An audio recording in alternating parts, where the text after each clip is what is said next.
Safm, South Africa's news and information leader. The Mandelas have decided to stop all interaction with the Sunday Times newspaper, and Sports Minister Fikile Mbalula is behind the box. Good morning.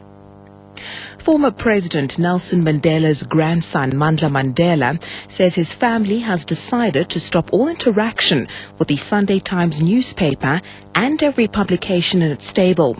This follows tensions between the two sides, including the Tembu clan of Mvezo in the Eastern Cape, where the Mandelas hail from, holding two of the newspaper's journalists hostage for a short time.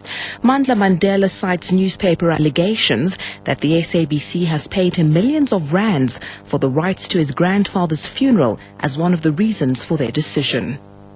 The recent one they've done now is to take a picture of my son, Ukheya Wesbini Zanethemba Mandela, and put it on the newspaper, which we haven't authorized that. Worse to that, as a family, we only released 3 pictures of my grandfather holding the baby at a slight angle where you do not see the child's identity. Now they've put a full picture, and I cannot have my own son being violated like that. The Sunday Times couldn't be reached for comment. The ANC Youth League President Julius Malema has been discharged from a private hospital in Polokwane in Limpopo. Malema was admitted to hospital on Wednesday morning for what was referred to as flu-like symptoms. This came a day before he was due to appear before the ANC's disciplinary committee hearing for allegedly bringing the party into disrepute and sowing divisions within the party's ranks. The hearing was postponed to Thursday in the coming week. Hospital spokesperson Esther Macmillan has confirmed that Malema has been discharged. SABC reporter Jabulani Baloi has more. According to sources, Malema slipped quietly through the new hospital entrance, which is not yet open for public. This was to avoid being seen by the journalists who were always camping outside the hospital.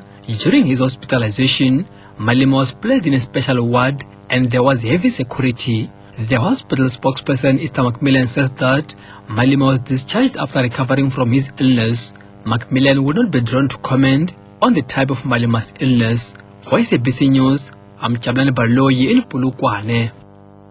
4 brand new Gripen fighters have arrived in Cape Town on board a ship from Europe. They were offloaded at the Table Bay Harbour before being transported by road to the Esterplaat Air Force Base near the city. The 15-metre-long aircraft were manufactured in Sweden. They are among the 26 that the South African National Defence Force has ordered under the multi-billion rands arms deal. 4 more are due for delivery at a later stage. Major Pieter Groenewald says the aircraft will beef up South Africa's military capability. We're here to defend the airspace of the country, especially in the northern side of the country. We've got enough air crew as well as ground crew trained to operate the aircraft. Further afield, fighters for the new Libyan authorities say they are squeezing loyalists of former leader Muammar Gaddafi into smaller and smaller areas of Sirte. But despite a heavy bombardment, they have not yet been able to capture a key target, the city's sprawling convention centre, where heavy fighting is continuing. The BBC's Caroline Hawley reports. The head of the National Transitional Council, Mustafa Abdul Jalil, said the battles had been vicious.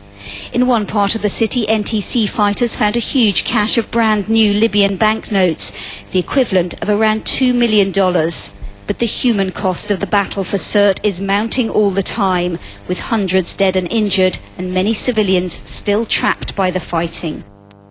And finally, Sports Minister Fikile Mbalula is in New Zealand to support the Springboks in their showdown against the Wallabies.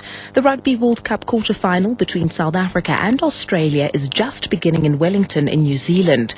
Mbalula, who is an ardent Springbok fan, is confident that the Boks will reach the last 4.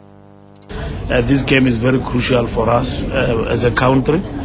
It's a do or die. It will define where we'll be in the next coming days in this competition. So if we lose today, we go home.